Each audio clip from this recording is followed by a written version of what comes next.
नमस्कार, मैं हूं आपके साथ कनिका अरोरा और आप देख रहे हैं एफएम न्यूज। तो बुलेटिन की शुरुआत करते हैं इस वक्त की बड़ी खबरों के साथ।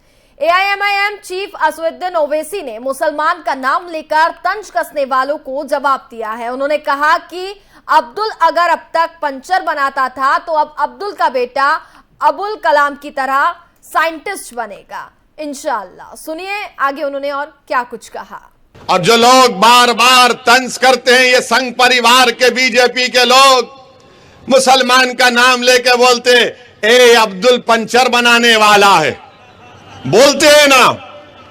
अब हम उनको बताएंगे कि अब्दुल अब तक पंचर बनाता था, मगर अब्दुल का बेटा अबुल कलाम की तरह साइंटिस्ट बनेगा इंशाअल्लाह ताला।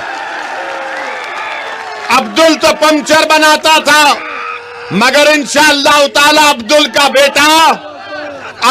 बेटा पंचर नहीं बनाएगा, बल्कि साइकिल की फैक्ट्री का क़याम अमल में लाएगा इंशाअल्लाह ताला।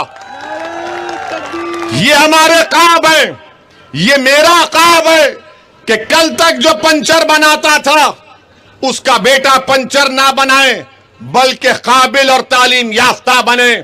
ये मेरा ख्वाब है, ये मेरी कोशिश है। इसीलिए तो कह रहा हूं कि इलेक्शन लड़ो, जीतो, ताकि कोई अब्दुल पंचर ना बनाए। अब्दुल तो बना चुका, मगर अब्दुल का बेटा रोड पर नहीं बैठेगा।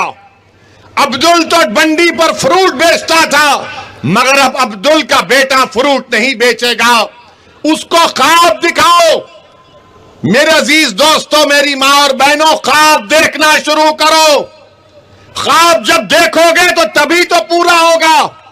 मगर ये तमाम लोग, ये जालिम लोग हमसे कहते हैं कि तुमको इजाजत नहीं है ख्वाब देखने की भी। मैं आपसे कह रहा हूं कि ख्वाब देखना शुरू करो। उन ख्वाबों को आप और हम मिलकर पूरा करेंगे। अल्लाह की साथ पर तवक्कल करो, उन ख्वाबों को हम पूरा करेंगे। अरे कब तक हम नाइंसाफी की जिंदगी गुजारेंगे? कब तक हम जुल्म का शिकार रहेंगे? कब तक हम डर डर कर जिंदगी गुजारेंगे? इसीलिए आपसे अपील कर रहा हूं कि आप इस जिद्दोजहद में, इस कोशिश में आपकी दुआओं की जरूरत है। आप मुत्तहिदा तौर पर गुजरात में मजलिस को मजबूत करिए, हम इन मसाइल को हल कर सकते हैं। और जो लोग बार बार तंज कर ज्ञानवापी मस्जिद विवाद को लेकर वाराणसी के जिला जज की अदालत में सुनवाई हुई है। सुनवाई शुरू होते ही अंजुमन इंतजामिया मस्जिद कमेटी की ओर से दलीलें रखी गई। मुस्लिम पक्ष अपनी दलीलों में पूरे मामले को खारिज करने की बात कहता है। मुस्लिम पक्ष ने हिंदुओं के दावे पर आपत्तियां भी दर्ज कराई हैं। कोर्ट ने मामले की सुनवाई को 4 जुलाई तक के लिए टाल दिया है। आपको बता दें कि इससे पहले 26 मई को भी मुस्लिम पक्ष की तरफ से कई दलीलें दी गई थी, जिससे केस को रफा दफा कर दिया जाने की बात भी कही गई थी। इस दौरान मुस्लिम पक्ष ने हिंदू पक्ष की याचिका खारिज करने की मांग की थी। इसके साथ ही दावा भी किया था कि ज्ञानवापी परिसर में शिवलिंग नहीं, वजूखाने का फव्वारा है। इसके अलावा ही अदालत में इस दौरान प्लेसेस ऑफ वर्शिप एक्ट पर भी चर्चा हुई थी।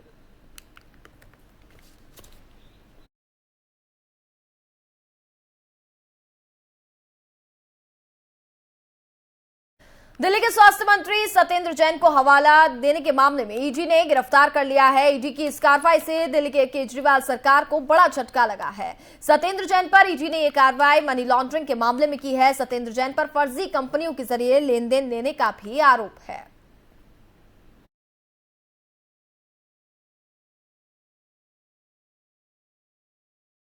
दिल्ली के स्वास्थ्य मंत्री सत्येंद्र जैन को प्रवर्तन निदेशालय ने हवाला लेन देन के मामले में गिरफ्तार किया है और मनीष सिसोदिया ने इस फर्जी केस बताया है, जबकि कुमार विश्वास ने आम आदमी पार्टी को घेरा है। मनीष सिसोदिया ने ट्वीट किया है कि सत्येंद्र जैन के खिलाफ 8 साल से एक फर्जी केस चलाया जा रहा है। अभी तक कई बार ईडी बुला भी चुकी है। बीच में कई साल ईडी ने बुलाना भी बंद कर दिया था क्योंकि उन्हें कुछ मिला ही नहीं। अब फिर शुरू कर दिया गया क्योंकि सत्येंद्र जैन हिमाचल के इलेक्शन इंचार्ज है। हिमाचल में बीजेपी बुरी तरह से हार रही है, इसलिए सत्येंद्र जैन को आज गिरफ्तार किया गया ताकि वो हिमाचल ना जा सके। वे कुछ दिनों में छूट जाएंगे क्योंकि केस बिल्कुल ही फर्जी है। वहीं कुमार विश्वास ने ट्वीट किया कि ये केस जब पहली बार आया था तो मैंने पीएससी में सत्येंद्र जैन से जवाब भी मांगा था। इसके बाद ही बात की जाए तो सामने रोने धोने के लिए भी बिठाया गया, लेकिन मैंने कहा कि निजी संबंध अपनी जगह पर, इसका जवाब दो। और आजकल पंजाब का वसूली प्रमुख बन गया है। गिरफ्तारी हुई है और ईडी के डिपार्टमेंट के द्वारा ही कार्रवाई की गई। हालांकि गिरफ्तारी बहुत पहले हो जानी चाहिए थी। अरविंद केजरीवाल ने जिस तरह से पूर्व में इनका बचाव किया, खुद आकर के मीडिया के सामने बैठे और दुहाई दी गई ईमानदारी की, लेकिन उस समय पंजाब के चुनाव होने के नाते कहीं ना कहीं वो भी एक जांच का विषय है, किस तरह से शायद केंद्र सरकार या दूसरी एजेंसियों को जिस तरह से मैनेज करके कहीं ना कहीं उनकी गिरफ्तारी टाली गई, दबाव बनाया गया। लेकिन आज जिस तरह से ईडी ने कार्रवाई की, मैं कहना चाहता हूँ देर आए दुरुस्त आए। ये कार्रवाई बहुत पहले हो जानी चाहिए थी, क्योंकि सत्येंद्र जैन को लेकर तमाम जानकारियां थी, सबूत थे। जर्नल लोग भी जानते थे कि सत्येंद्र जैन किस तरह से अरविंद केजरीवाल के लिए पैसा उगाही का काम करते हैं, उस काले पैसे को सफ़ेद करने का काम करते हैं। ज़मीन खरीदने का मसला हो या किसी धंधे में लगाने का मसला हो, इतने गंभीर आरोप लगने होने के बावजूद आप स्वास्थ्य मंत्री, विफल स्वास्थ्य मंत्री जो कोविड काल में पूरी तरह से विफल पाया गया, उसको लगातार मंत्री पद पे रखते हैं। तो स्वाभाविक है अरविंद केजरीवाल की जानकारी में सारे मसले हैं, पैसे का लेन देन है। आज ईडी ने कार्रवाई की है तो भ्रष्टाचार के नाम पे जो राजनीति शुरू करने वाला जो व्यक्ति था, आज पूरी पार्टी भ्रष्टाचार में लिप्त है। लगभग 38 एमएलए पर गंभीर आरोप हैं, जेल जा चुके हैं, भ्रष्टाचार से लेकर के महिला उत्पीड़न तक। तो ये एक और उदाहरण सत्येंद्र जैन, मैं पूर्व में कह चुका हूं 80% एमएलए पे या तो एफआईआर है या जेल की हवा खा चुके हैं। एक नाम और जुड़ गया है, अगला नाम शराब मंत्री मनीष सिसोदिया का होगा। जिस तरह से शराब माफिया को दिल्ली को सौंप दिया, बेच दिया, तो ये उदाहरण इस बात का कि ईडी के द्वारा की गई कार्रवाई ने ये साबित कर दिया कि देर है अंधेर नहीं, सच सामने जरूर आएगा। और भ्रष्टाचार के नाम पे लड़ाई लड़ने वाले अरविंद केजरीवाल आज पूरी तरह से एक्सपोज हो चुके हैं। केजरीवाल सरकार के कैबिनेट मंत्री सत्येंद्र जैन को हवाला कारोबार के अपराध में आज गिरफ्तार कर लिया गया। मैं सवाल करना चाहता हूं कि क्या आम आदमी पार्टी के मंत्री हैं ईमानदार? केजरीवाल सरकार के मंत्री हैं ईमानदार? क्यों कर रहे थे हवाला कारोबार? और सबसे बड़ा सवाल है कि केजरीवाल सरकार के कैबिनेट मिनिस्टर को हवाला कारोबार करने का ये मास्टरमाइंड कौन है? कौन है जो इनको सह दे रहा था? क्या अरविंद केजरीवाल थोड़ी सी भी नैतिकता के तहत इस्तीफा देने की सोचेंगे? क्योंकि अरविंद केजरीवाल सर्वविदित रूप से अब एक झूठे व्यक्ति हैं। उन्होंने सत्येंद्र जैन के मामले में भी झूठ बोला। क्या उनकी कोई जिम्मेदारी बनती है? क्योंकि अभी ये पूरी टीम, पूरा कुनबा इनका सत्येंद्र जैन को बचाने के लिए उनको तरह तरह के मुद्दे लेकर के आएगा और एक हवाला कारोबारी को बचाने की कोशिश करेगा। लेकिन बहुत समय के बाद, सारे साक्ष्य जुटाने के बाद आज ये गिरफ्तारी हुई है और अरविंद केजरीवाल को जवाब देना पड़ेगा इस दिल्ली को कि कहां है उनकी ईमानदारी।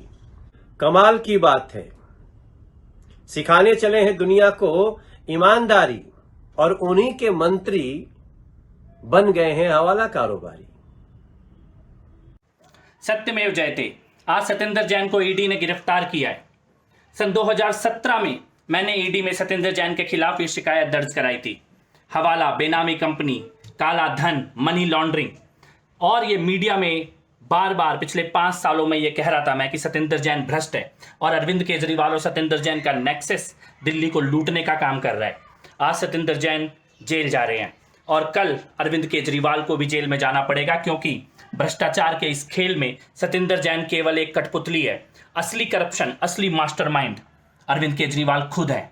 इसीलिए पिछले 7 सालों में जब जब सत्येंद्र जैन के खिलाफ भ्रष्टाचार के आरोप आए सामने, तथ्य आए सामने, तब अरविंद केजरीवाल ने सामने आकर सत्येंद्र जैन को बार बार क्लीन चिट दी, क्योंकि इस करप्शन में केजरीवाल खुद शामिल हैं। और मुझे लगता है कि आज सत्येंद्र जैन की गिरफ्तारी के बाद हवाला, काला धन, ब्लैक मनी, मनी लॉन्ड्रिंग, बेनामी कंपनियां, वो सभी चीज जो मैं बार बार पिछले 5 साल से कह रहा था, वो सामने आने के बाद अरविंद केजरीवाल को मुख्यमंत्री की कुर्सी पर बैठने का कोई हक नहीं है। उनको तुरंत इस्तीफा देना चाहिए। और दिल्ली देख रही है केजरीवाल और सत्येंद्र जैन का नेक्सस। मैं आज फिर से एक बात कहना चाहता हूं कि आज सत्येंद्र जैन को जेल जाना पड़ रहा है, कल भ्रष्टाचार में देश अरविंद केजरीवाल को भी जेल जाते हुए देखेगा। राजधानी दिल्ली में रविवार शाम को हुई हल्की बारिश के बाद लोगों को गर्मी से थोड़ी राहत मिली है। सोमवार को भी दिल्ली एनसीआर के कई हिस्सों में तेज आंधी के साथ झमाझम बारिश होने के आसार भी बताए जा रहे हैं। आने वाले दिनों में भी बारिश हो सकती है। पश्चिमी दिल्ली, उत्तर पश्चिम, दक्षिण और साथ ही दिल्ली के आसपास के क्षेत्रों में 30 से 50 किलोमीटर तक के घंटे की गति से तेज हवाएं चलने के साथ ही जोरदार बारिश भी हुई। सोमवार दोपहर के बाद मौसम विभाग ने दिल्ली एनसीआर के कई क्षेत्रों में के लिए भी बारिश का अलर्ट जारी कर दिया है। मौसम विभाग के अनुसार हरियाणा के रोहतक, भिवनी, चरखी दादरी, मटन हिल, झज्जर और इसके साथ ही कई और इलाकों में भी भारी बारिश आने वाले दिनों में भी हो सकती है। उत्तर प्रदेश के सिकंदराव, हाथरस में भी गरज के साथ बारिश और तेज हवाएं चलने के साथ जोरदार बारिश हुई।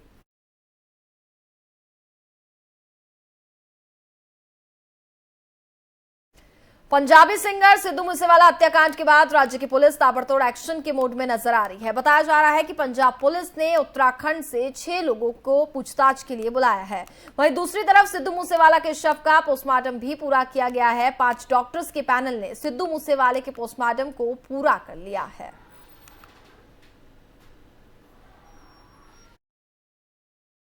लॉरेंस बिश्नोई की उम्र बता दें कि करीब 30 साल है। पुलिस में थे लॉरेंस बिश्नोई के पिता। फाजिल्का में हुई थी बिश्नोई की शुरुआती पढ़ाई। चंडीगढ़ के सेक्टर 10 डीएवी कॉलेज में लॉरेंस ने पढ़ाई की है। छात्र राजनीति में बिश्नोई की दिलचस्पी भी रही है।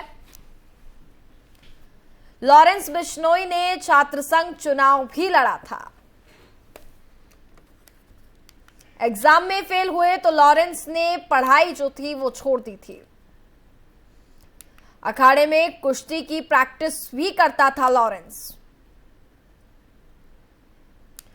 बिश्नोई ने पहले गैंग कॉलेज में ही बनाया था। गैंग में शामिल थे खिलाड़ी, पुलिस वाले और स्थानीय छात्र भी।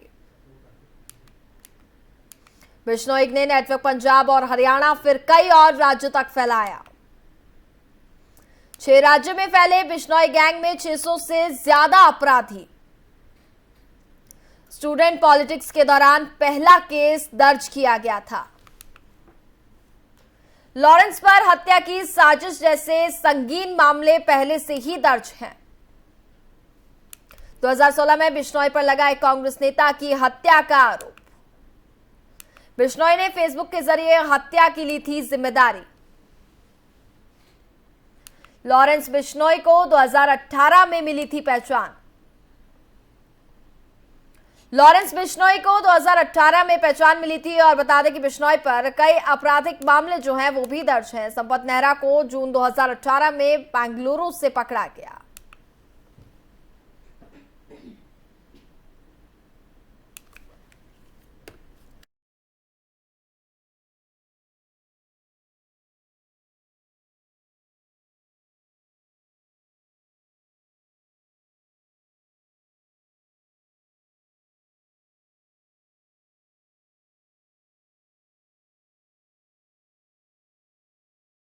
पंजाब के मशहूर सिंगर सिद्धू मूसेवाला की हत्या के बाद राजनीति तेज हो गई है। मूसेवाला की हत्या के विरोध में कांग्रेस ने पंजाब से लेकर दिल्ली तक प्रदर्शन किया है। कांग्रेस कार्यकर्ताओं ने पंजाब में आम आदमी पार्टी सरकार के खिलाफ प्रदर्शन किया, तो वहीं दिल्ली में मुख्यमंत्री अरविंद केजरीवाल के घर का घेराव भी किया गया। इस मामले में आज मुख्यमंत्री भगवत मान ने कहा कि हत्या में शामिल किसी भी दोषी को बख्शा नहीं जाएगा। सीएम भगवत मान ने हत्याकांड की जांच हाईकोर्ट के सिटिंग जज से करवाने की भी बात कही है।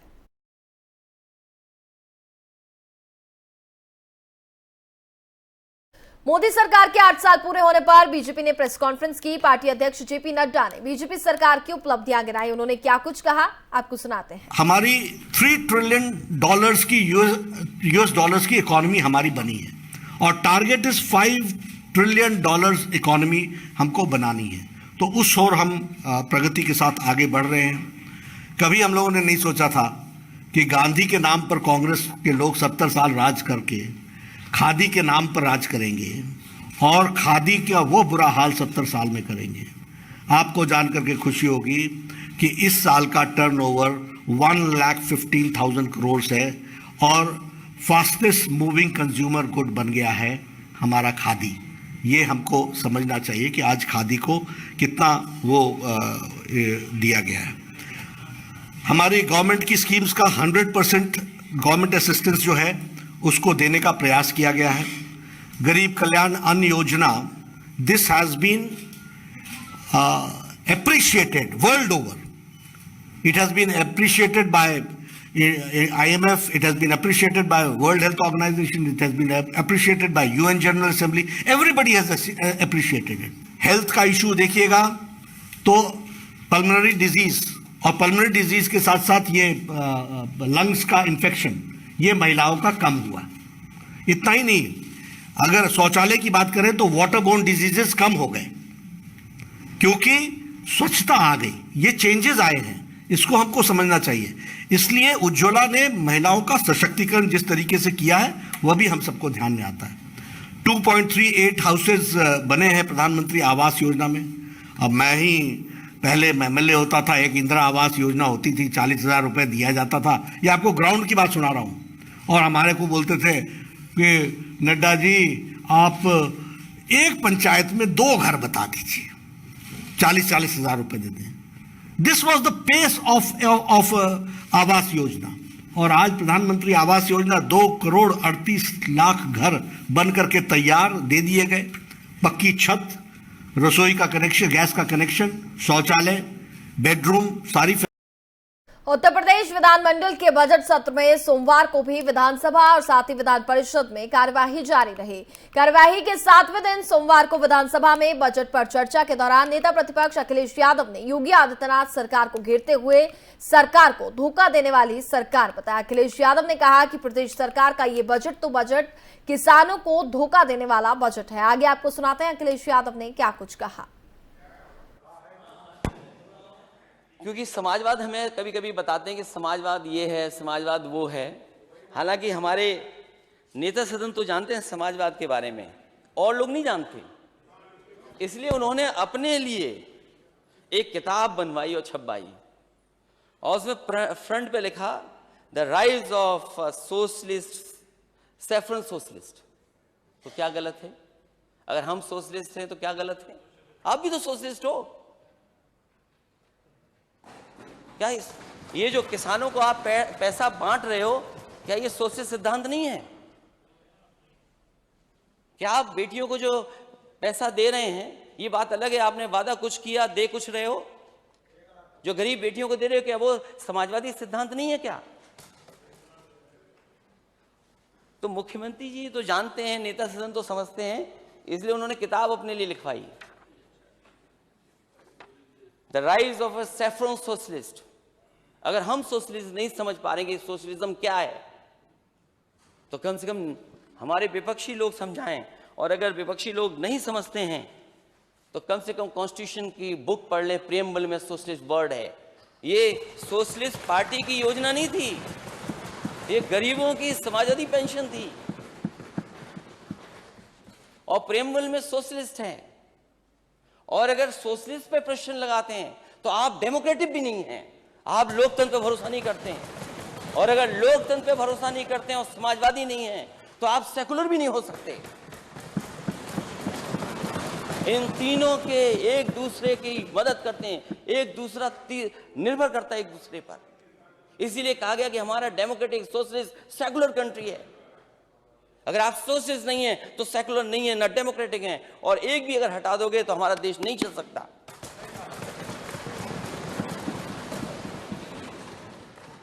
अध्यक्ष महोदय, कभी कभी शब्दों में इधर उधर बातें हो जाती हैं। एक और किताब लिखी है द मॉन्क है। आप लोकतंत्र पर भरोसा नहीं करते हैं, और अगर लोकतंत्र पे भरोसा नहीं करते हैं और समाजवादी नहीं है, तो आप सेकुलर भी नहीं हो सकते। इन तीनों के एक दूसरे की मदद करते हैं, एक दूसरा निर्भर करता है एक दूसरे पर। इसीलिए कहा गया कि हमारा डेमोक्रेटिक सोशलिस्ट सेकुलर कंट्री है। अगर आप सोशलिस्ट नहीं है तो सेकुलर नहीं है, ना डेमोक्रेटिक है, और एक भी अगर हटा दोगे तो हमारा देश नहीं चल सकता।